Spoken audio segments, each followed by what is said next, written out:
नाभिक आणि धोबी समाजाला एससी मधून आरक्षण द्या म्हणणाऱ्या लक्षाला आमचा इशारा आहे की आमच्या नादी लागायचं नाही।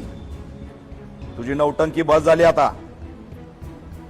2 जिल्ह्यामध्ये टुरुक टुरुक एका समाजाच्या बळावरती फिरला म्हणजे काय देशाचा राष्ट्राचा नेता झाला का तू? महाराष्ट्रामध्ये जर एससी आरक्षणाच्या दिशेने कोणी वाकड्या नजरेने बघितलं तर याद राख, चुकीच्या बिळात हात घालतोस, अंगावर येतोस। अंगाव आला तर शिंगाव घेऊ आणि बिळात हात घातलास तर हात उकडून टाकू। आणि एससी आरक्षणाकडे जर वाकड्या नजरेने बघितलंस तर डोळे सुद्धा काढू, लक्षात ठेव।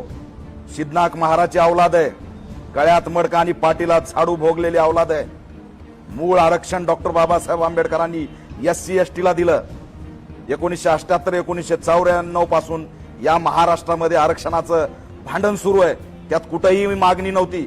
नव्या मागणीला जन्म घालतो, नवा पायंडा पाडतो, दंगल होत नाही म्हणून एससीला इन्व्हॉल्व करतो।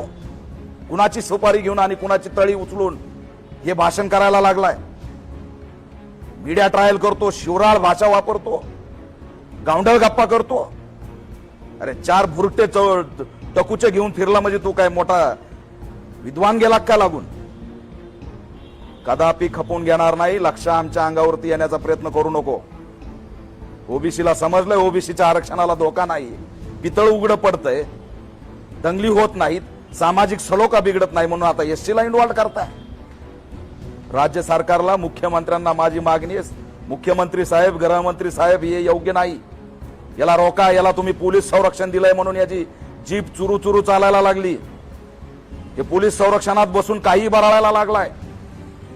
अॅट्रॉसिटी ऍक्ट अंतर्गत ह्याच्यावर कारवाई करा।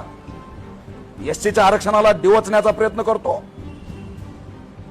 कदापि आम्ही खपून घेणार नाहीत। याचा बोलवता धनी हा नागपूरचा आहे। एससीच्या नेत्यांना मी आवाहन करतो, याचा पाठिंबा काढून घ्या।